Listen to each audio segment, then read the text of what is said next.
Welcome back to Real Truth. Today, we're diving deep into the potential U.S. government shutdown of 2025. It's a critical issue, and we're here to break down everything you need to know. Welcome to the Deep Dive, the only place where we really try to take this colossal stack of breaking news, policy analysis, and, frankly, some pretty chaotic political rhetoric. Yeah, it's a lot. And filter it all down Fair. to the essential, must-know insights for you.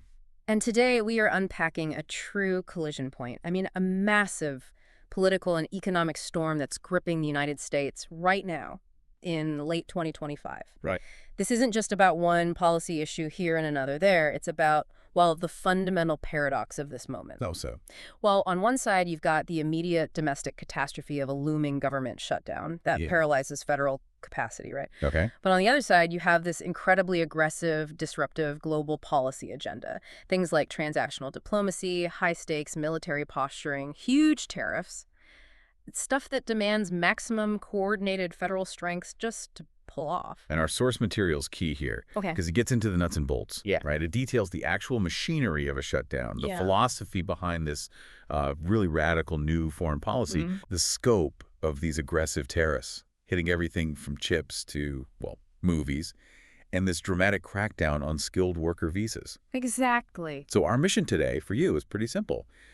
Understand not just what each policy is on its own, but how their collision creates this compounding instability, both, at home and around the world. And before we even dive into the policy mechanics, I think it's critical we acknowledge the unique rhetoric that surrounds this administration. It's different. Absolutely. The policy itself is often framed by this highly personalized language. The sources give us a glimpse, don't they? They do. Into the leadership style driving these policies, exemplified by claims like possessing a very, very large brain and that proud defense of personal acuity using that unforgettable, almost surreal phrase, person, woman, man, camera, TV. Right, that one. This kind of highly personalized, sometimes frankly shocking rhetoric is the backdrop. It's the context for some of the most aggressive foreign and domestic policies we've seen in decades. Okay, so let's unpack that domestic crisis first. The mechanics of a government shutdown. We hear the term thrown around every few years, it feels like. But for you listening, what exactly triggers it? What actually stops functioning? Well, a shutdown isn't really a political negotiation tactic fundamentally. It's a legally mandated consequence. Right. It happens when Congress fails to pass the 12 annual appropriations bills. These are the bills required to fund federal agencies. Okay. The moment that funding lapses, the Anti-Deficiency Act kicks in. Now, this is a law from the 19th century. Wow, that old. Yeah, and it stops agencies from legally spending money on what are deemed non-essential operations, or even incurring obligations if there's no authorized funding. It's the law itself, not really a choice, that grinds government activities to a halt. Okay, so we need to be clear about what keeps going and what stops. People often mix up mandatory spending and essential services. Could you clarify that distinction for us? Sure, absolutely. It's a critical distinction. So you have mandatory programs. These are funded automatically by existing laws. Think entitlements like Social Security, Medicare, Medicaid, veterans benefits. Okay, those keep going. Generally, yes, though the administrative staff who handle new claims, they might be furloughed, which can cause delays. Ah, okay. Then you have essential services. Now, these are related to life, safety, and national security. So active duty military operations, border protection, air traffic control, federal law enforcement. Really critical stuff. Exactly. Those personnel are deemed critical and they continue working, but often without pay until Congress restores the funding. Right. They get back pay eventually, usually. Historically, yes, they have been paid retroactively. It's not legally guaranteed, but it's become politically expected. So if the benefit checks keep coming, mostly, and the military is still active, where does the real sort of operational pain hit? The pain hits in those discretionary, non-essential functions, and that covers huge swaths of the federal workforce. Right. Civilian federal employees in those non-essential roles, they're immediately furloughed. That means placed on temporary leave without pay. And the stress must be immense. Absolutely. The financial hardship during that furlough period is substantial, even if they get paid back later. And these periods can drag on. Remember the longest shutdown, 35 days, stretched from late 2018 right into early 2019. I do remember that. So why does this 2025 standoff feel different compared to those past budget battles? Is it just the usual political deadlock, or is the administration signaling something deeper? A bigger disruption? It's both, really, but the administration's signaling is the accelerant here. The immediate cause, sure, it's the entrenched disagreement between congressional Democrats and the White House over things like discretionary spending levels, health benefits. The usual suspects. Pretty much. But the critical difference this time is the explicit willingness from the administration to execute really aggressive measures. Like what? Well, in the past, agencies usually focused on minimizing the impact, keeping things running as best they could. Now, the administration has signaled potential massive federal layoffs and hiring freezes. That goes way beyond the standard furloughs we see. Like massive layoffs, not just furloughs. That sounds almost like a structural dismantling disguised as a budget fight. That's certainly how it's being interpreted in some of the source material, yes. Instead of just a temporary operational pause, this willingness to implement deep strategic cuts during a shutdown signals an acceptance, maybe even a desire, for a much deeper, more permanent operational disruption. And this could impact hundreds of thousands of workers.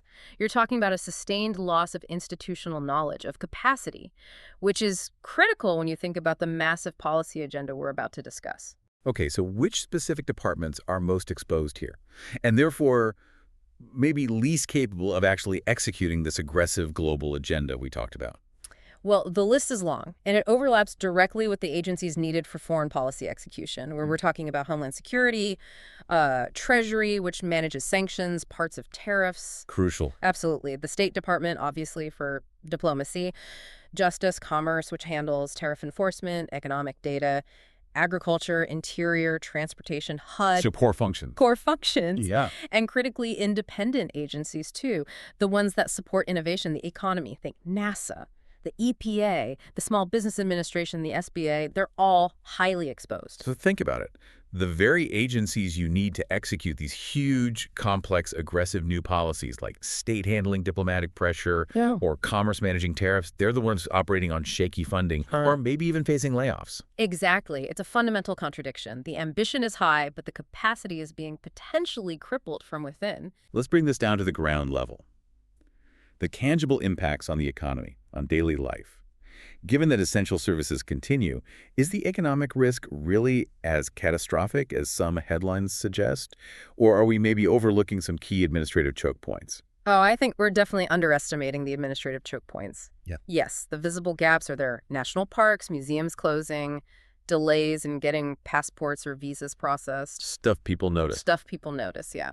But the real choke point, arguably, is economic certainty. How so? Agencies that produce crucial economic data, GDP reports, inflation figures, employment statistics, they might just suspend reporting entirely during a shutdown. Wow. And when that critical information flow stops, it creates immense uncertainty for investors, for businesses making decisions, for policymakers themselves. It directly affects investment. It slows economic growth. And for businesses, especially the smaller ones, the ones maybe relying on government contracts, the consequences must be immediate and severe.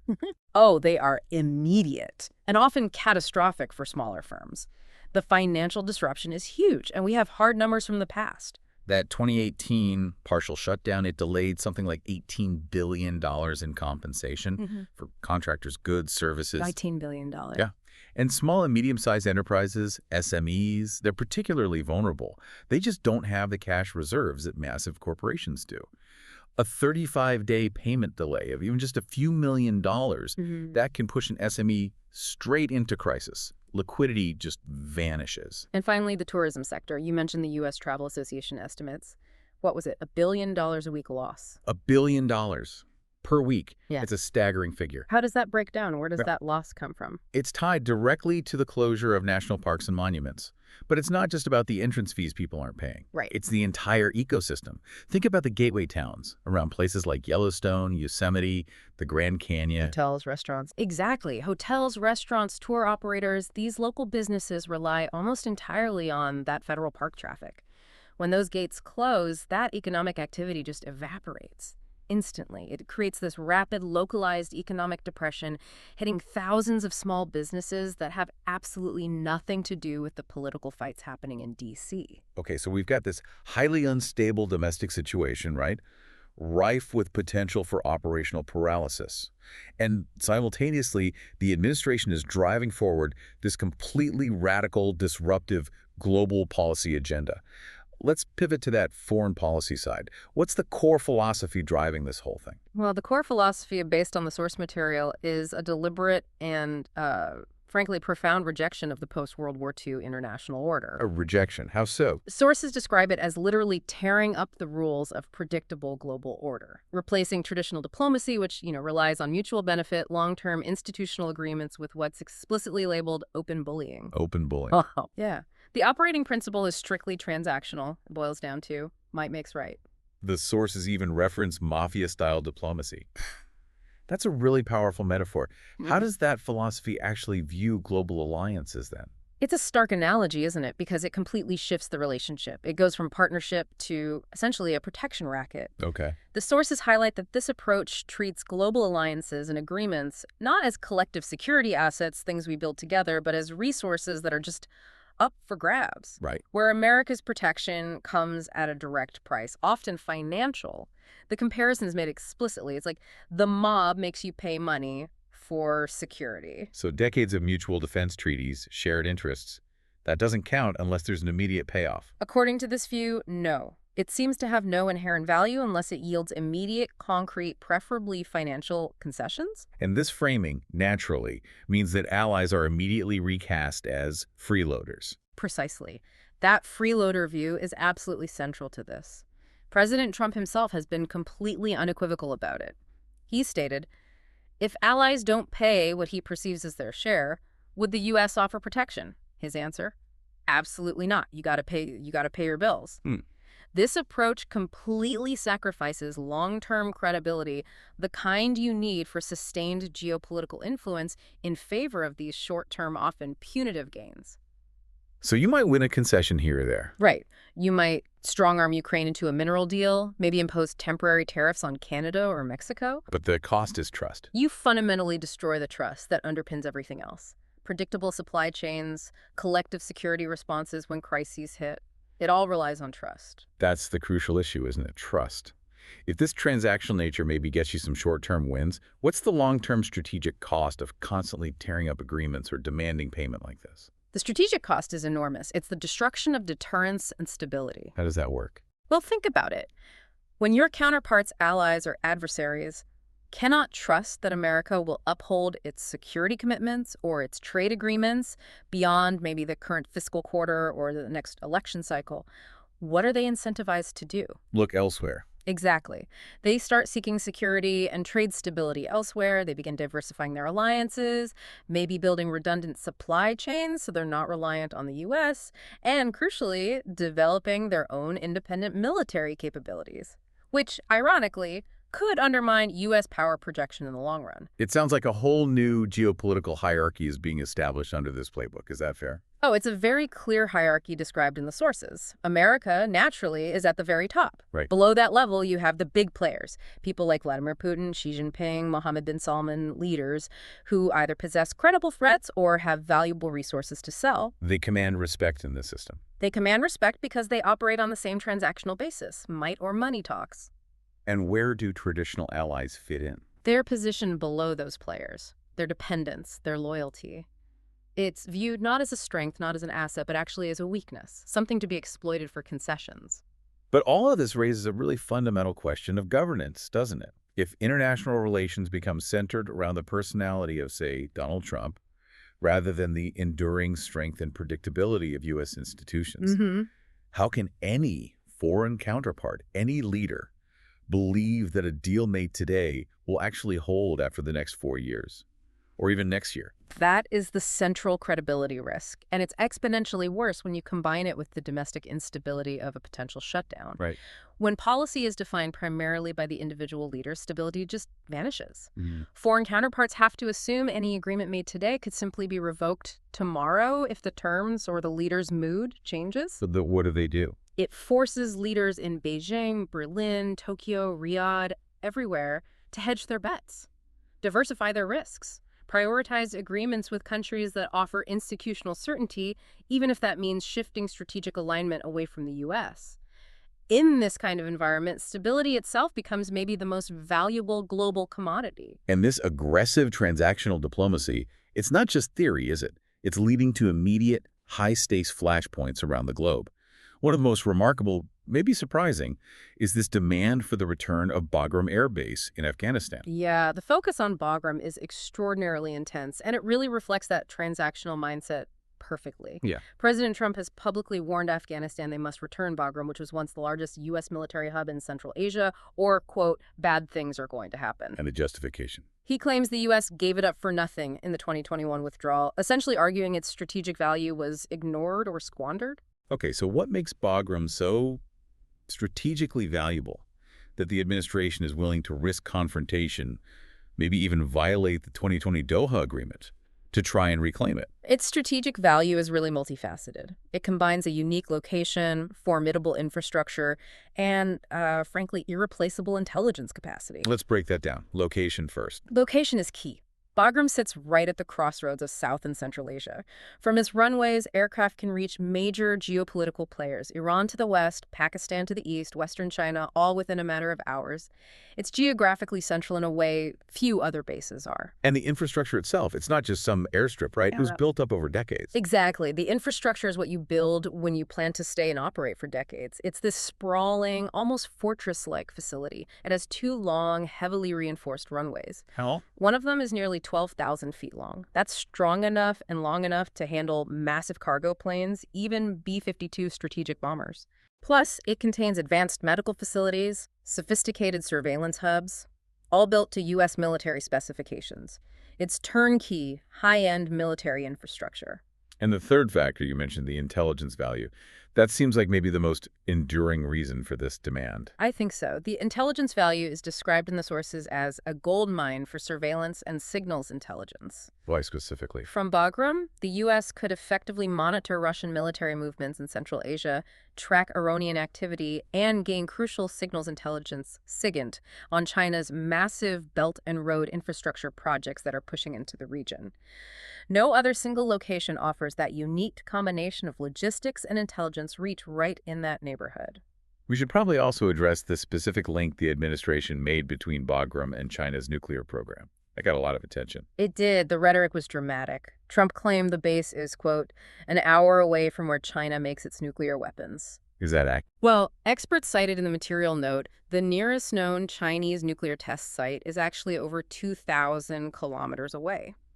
So that's a significant geographical correction. A bit more than an hour's flight, then. Just a bit, but the message is clear, right? The framing is clearly positioning the base as a necessary forward post to check Chinese, Russian, and Iranian influence in the region. It turns Bagram into this potent symbol of renewed great power competition. But practically speaking, how does the U.S. actually execute this demand? Especially when the State Department, the agency that would normally handle the diplomatic arm twisting, is potentially operating at reduced capacity because of a shutdown. And that is the collision in action, isn't it? The Taliban have flatly rejected the demand. For them, Bagram is perhaps the most potent symbol of the sovereignty they believe they reclaimed. So what are the options? Experts suggest the U.S. basically has 2 options, and neither looks viable. Option 1, an incredibly costly, politically unpopular military reinvasion of Afghanistan. Seems unlikely. Highly unlikely. Option 2, some kind of unlikely diplomatic agreement where the Taliban, who insist no foreign troops will be allowed on Afghan soil, suddenly reverse course. Also seems unlikely. Very. So the attempt to force the issue, especially without a fully operational State Department to even try the diplomacy route, it just further exposes U.S. diplomatic weakness or perhaps reliance on non-diplomatic means. Okay, this military posturing isn't just in Central Asia. It's also significant in the Caribbean, specifically around Venezuela. What's the hard line the administration is taking there? Well, the hard line involves applying intense economic and diplomatic pressure, sure, but also openly exploring options to strike deep inside Venezuela. Strike? Under what pretext? It's being framed as part of a highly publicized war on drugs campaign. But many observers see it as showing force, demanding compliance, again, in a purely transactional way linked to Venezuela's resources. And the military deployment in the region, it sounds pretty striking. What are the sources telling us about the actual scale of that deployment? The scale is significant, yeah. At least 8 U.S. warships and over 4,000 personnel have been deployed to Caribbean waters near Venezuela. 8 warships is a lot. It is. But what really raised flags among military analysts watching this is the sighting of the MV Ocean Trader in the region. The MV Ocean Trader, what is that? This is a U.S. covert floating base. It's rarely seen outside highly kinetic, active operational zones like the Mediterranean or, West Asia waters. Its presence in the Caribbean is unusual. Why is its presence so noteworthy? What does it signal? It signals a readiness for specialized, likely covert operations. The MV Ocean Trader is designed specifically to serve as a mobile forward staging base. It can house nearly 160 military personnel, likely special operations forces. And can launch things. Crucially, yes. It can launch and support various small boats, specialized helicopters like MH-6 Little Birds and drones. Its deployment suggests the U.S. posture isn't just a standard naval exercise, it's preparation for possible high-end clandestine operations, maybe raids or extractions. And how is the Maduro regime in Venezuela responding to all this pressure? They view it, sources say, as an attempt to steal the country's vast oil wealth. They're definitely mobilizing. Maduro clearly views these actions as an attempt to provoke a conflict. Venezuela has mobilized over 2,000 soldiers and militias in response.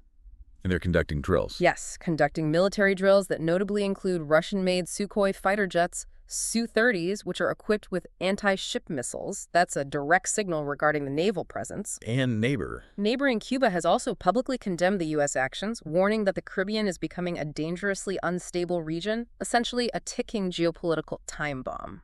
Right, and these military and diplomatic flashpoints, they're underpinned by this really aggressive economic warfare strategy, primarily using tariffs, aiming to entirely reshape global commerce. And again, remember, the capacity to actually enforce these complex tariffs, directly threatened by the domestic shutdown situation. Okay, let's start with the cornerstone of this economic strategy. Yeah. The China choke point. What's the scope of these new 100% tariffs targeting China? What are they hitting?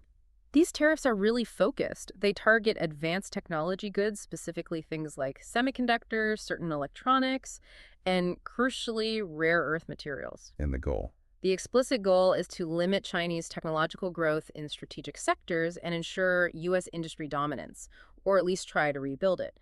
Now, the U.S. runs a massive trade deficit with China, right? Nearly $300 billion. Yeah. Which theoretically means U.S. tariffs should hit China harder than any Chinese tariffs could hit U.S. goods just based on volume. But China's counter strategy isn't just about matching tariffs, is it?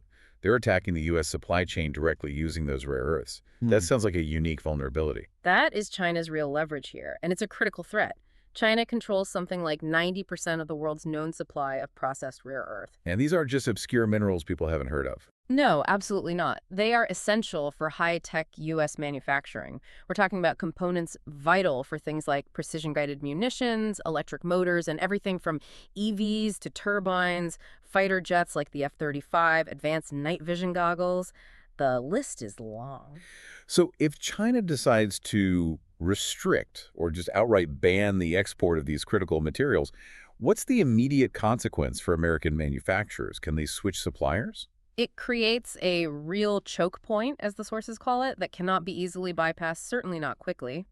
American aerospace and defense manufacturers often rely on sole-sourced Chinese rare earth for specific applications. Sole-sourced, meaning no other option. Pretty much. For certain refined grades or alloys, experts warn that while companies definitely hold stockpiles, those reserves could be burned through relatively quickly, maybe within 6 to 12 months for certain highly specialized materials, depending on the burn rate. And finding new sources isn't easy. Diversifying supply chains for rare earths is a multi-year, multi-billion-dollar undertaking.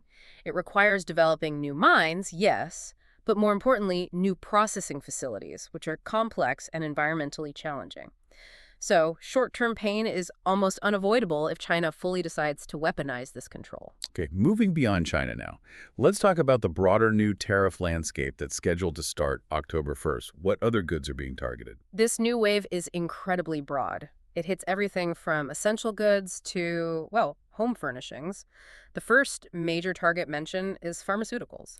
Pharmaceuticals, how does that work? A 100% tariff on any patented or branded pharmaceutical product entering the U.S. Ah, that specific distinction, patented or branded, versus generic, that sounds like a very surgical policy decision, Yeah. not just all drugs. It is surgical, and it really reveals the underlying incentive. This tariff is designed deliberately to exempt generics, which make up a huge volume of imports, but it specifically targets the high-value branded imports. Crucially, the policy includes an exemption. Companies that agree to build manufacturing plants in the U.S. can avoid the tariff. I see. So the goal clearly isn't revenue collection. It's forcing the relocation, the reshoring of high-value pharmaceutical manufacturing capacity back onto American soil, using the tariff as leverage. That distinction, patented versus generic, must be somewhat of a relief to, say, Canadian pharmaceutical exporters. They send a lot south. It is a key point of clarification for them, yes. Canadian officials noted that the vast majority, something like 90% of Canadian pharma exports to the U.S. are actually generic, so they wouldn't be affected by this specific 100% tariff. Okay, but what else is getting hit? Other heavy industry and home goods are facing steep tariffs. For example, a 25% tariff on imported heavy trucks, a huge 50% tariff on kitchen cabinets and bathroom vanities, and a 30% tariff on upholstered furniture. Wow, 50% on cabinets and vanity. That's going to hit home renovation costs. Absolutely. And when tariffs like this are imposed, the cost often doesn't just fall on the foreign producer, does it? It tends to get absorbed by the domestic consumer through what economists call the pricing umbrella. Can you detail how that works? Sure. The pricing umbrella is a critical economic mechanism here. When, say, a 30% tariff is placed on an imported sofa, Right. the domestic sofa manufacturer now has this 30% price buffer. They could set their price just slightly lower than the imported one to gain market share. But they usually don't. Exactly. They rarely just set their prices, say, 1% lower. Instead, they use that tariff floor as an opportunity to raise their own prices, often quite significantly, maximizing their profit while still staying competitive against the now artificially inflated imports. And we have examples of this. We do. The source material points this out clearly with aluminum tariffs from the past. Domestic aluminum prices increased somewhere between 35–40% following those tariffs. It demonstrates that the cost is ultimately transferred largely to the consumer, acting almost like a hidden tax that complicates inflation. Right. It's not the exporting country paying the tariff, it's the importing consumer. Pretty much. Now let's talk about a truly unprecedented escalation here. The so-called movie war. A 100% tariff on foreign films. This seems to turn economic warfare into cultural warfare. It absolutely does. It's a dramatic step. President Trump announced a 100% tariff on all movies made outside the U.S., justifying it by claiming the industry has been stolen. This immediately threatens the entire global interconnectedness of the entertainment industry we've seen develop over decades. How does this specifically hit major global producers like India's massive cinema industry? The U.S. must be a critical market for them. The impact on India, particularly Bollywood and Tollywood, is potentially immense. The U.S. is a major overseas market for them. It often accounts for 30–40% of the total overseas collections for big blockbuster Indian films. Wow, that much. Yeah, and nearly a quarter for some of the big regional Telugu films, for example. By imposing a 100% tariff, these films suddenly become economically unviable in the U.S. theatrical market. And the downstream effects. It threatens to discourage the major streaming platforms, Netflix, Amazon Prime Video, etc., from commissioning, buying, or even distributing Indian content aimed at U.S. viewers or the diaspora here. It basically cuts off a vital financial artery for that industry. And what about Canada? Often nicknamed Hollywood North. This sounds almost existential for them, given how much their local industry relies on American productions coming north to shoot. It's a profound threat, no question. You're talking about the multi-billion-dollar Ontario film industry, for example, which is deeply reliant on American production houses choosing to shoot in Toronto, Vancouver, and other Canadian hubs, largely due to tax credits and skilled crews. So what's the Canadian response looking like? Canadian experts, according to the sources, are analyzing a two-pronged response. First, a real need to double down on domestic support, stabilizing their own tax credits, investing in local studio infrastructure, bolstering training programs to keep crews working on Canadian content. And second, they recognize they must diversify quickly. Actively seek out more reliable production partnerships, maybe with the UK, Europe, Asia. Basically, anyone offering stability to mitigate the overwhelming uncertainty created by this disruptive U.S. policy. They can't be solely reliant anymore. Okay, and again, we absolutely have to bring this back to the collision point. Mhm. How is Customs and Border Protection, CBP, supposed to coordinate and enforce these incredibly complex, nuanced tariffs? Especially things like the patented versus generic pharma exclusion, or figuring out the origin of every single film, when key personnel might be furloughed or facing imminent layoffs due to a government shutdown. The enforcement simply stalls, or it becomes chaotic and inconsistent. Tariffs require immense administrative oversight. You need people for classification, for valuation, for processing exceptions and exemptions. Right. If CBP staff or people at the Department of Commerce who administer these things are operating at minimal capacity, or if the agencies producing the necessary economic data to even track trade flows are dark, well, the tariffs become practically unenforceable in any systematic way. So the intended effect, whether it's protectionism or revenue or reshoring it, just gets undermined. It gets undermined by the self-inflicted wound of the domestic shutdown. The policy ambition crashes into the operational reality of a hobbled government. And if the trade war is affecting goods and culture, these policy changes to the H-1B skilled worker visa program, they're affecting the global flow of talent, human capital. And this is yet another area where aggressive U.S. policy creates upheaval that international competitors are, frankly, eager to capitalize on. Right, we're seeing a major revamp of the H-1B visa system. It seems timed, maybe before that revised, much higher $100,000 annual fee takes effect in February 2026. What's the core critique of the current H-1B system that's driving these changes? Well, the critique coming from within the administration, articulated pretty strongly by U.S. Commerce Secretary Howard Lutnick in the source material, is that the current lottery system is, in his words, bizarre. Bizarre. He strongly criticized the process as just wrong because it's essentially designed for chance rather than merit. The current system is hugely oversubscribed, maybe 7 to 10 times the number of applicants as available visas. Okay. And sources indicate that about 74%, nearly 3/4 of the H-1B visas right now are going to large tech consulting firms. They often bring in, critics argue, lower-cost tech consultants and trainees who can then bring their families over as well. So the perception is that the current system favors volume, maybe lower-cost labor provided by these consulting firms, over attracting truly top-tier, high-value talent. Exactly. The relatively low median wage of many H-1B recipients currently, and this focus on consulting roles rather than, say, pioneering engineering or research roles, has led to this consensus within the administration to filter the intake much more dramatically. Well, that's the new goal. The goal is explicitly stated. Change the system to prioritize only the most highly skilled people for highly skilled jobs. Meaning what, specifically? Meaning highly paid engineers, specialist doctors, top-tier researchers, educators, people at the very top of their fields. This is really an attempt to exclude entire categories of lower-wage tech workers and entry-level trainees that the current system admits through the lottery. And what specific enforcement actions are we seeing to back this shift up? Is it just changing the rules or more? There's active enforcement, too. The Department of Labor recently launched something called Project Firewall. It's described as an H-1B enforcement initiative. What does it do?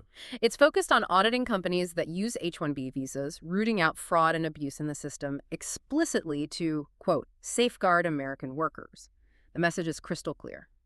The system is tightening dramatically. It's going to be much harder for many skilled non-U.S. citizens to secure long-term residency or employment in the U.S., particularly in the tech sector, unless they meet this very high bar. Okay, now here's where Canada enters the picture again.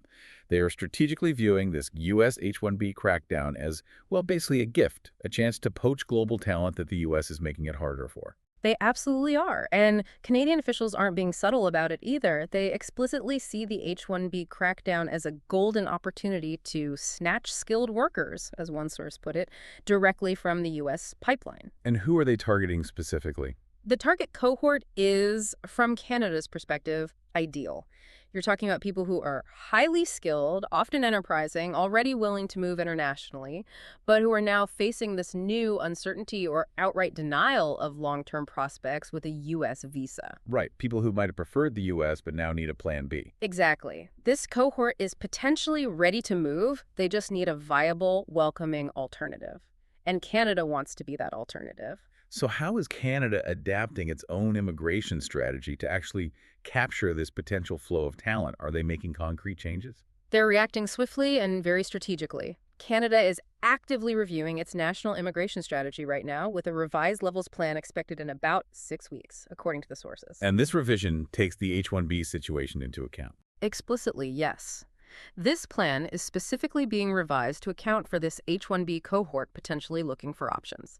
The aim is to create streamlined pathways, make it easier for this specific pool of global talent to choose Canada, come to Canada, and strengthen Canada's own growing tech sector. They are capitalizing directly on the uncertainty and the tightening restrictions happening just south of their border. It really is a classic example, isn't it? One nation's self-imposed restriction becoming another nation's clear competitive advantage in the global race for talent. It absolutely demonstrates the speed at which global capital and critically human talent will flow towards the path of least resistance and, perhaps more importantly, greatest stability and predictability. By prioritizing maybe short-term protectionism or this particular view of merit through policies like the H-1B restrictions, the U.S. risks ceding long-term innovation capacity and competitiveness to economies like Canada's that are perceived as more welcoming and predictable right now. Which brings us right back full circle to the collision we outlined at the very start of this deep dive. We have these incredibly aggressive, high-stakes, disruptive foreign and economic policies. Yeah. The tariffs, the tensions over Venezuela, the demands for Bagram, the visa crackdowns, all of which require robust, coordinated, and sustained federal action just to enforce them, let alone manage the fallout. And yet, this entire ambitious, even radical agenda is being fundamentally undermined by the simultaneous risk of a looming government shutdown, which, as we've discussed, drastically limits that very federal capacity needed to execute. It creates a vicious cycle. Exactly, a vicious cycle of paralysis. A shutdown delays the enforcement of the new tariffs we just talked about. It slows down the crucial visa processing needed to attract the right kind of talent under the new rules. It limits the State Department's ability to coordinate demands regarding Bagram or manage rising tensions in the Caribbean. And it weakens the U.S.'s immediate response capability to any unforeseen international crisis that might erupt. So the result is this perfect storm. Extreme economic uncertainty at home and abroad, slow domestic growth from the shutdown itself, and immense strain being placed on basically every single international partnership all at the same time. And this cycle, this collision, Yeah. it ultimately destroys the stability and predictability required to be a credible global leader.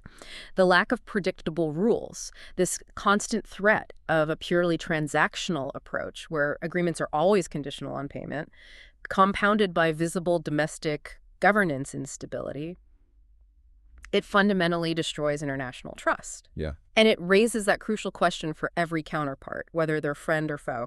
How can America project enduring power or manage complex global relations effectively when its own domestic operations are so volatile and its international commitments seem always conditional on the whim of a single leader or the outcome of the next budget fight? It's a profound question. The loss of institutional credibility, the erosion of trust in the U.S. system itself in this kind of environment, that loss is perhaps the highest and maybe the most lasting long-term price the country might pay for this collision of policies. That is a powerful and definitely sobering thought to leave you, our listener, with. Thank you for helping us unpack this massive, complex collision point today.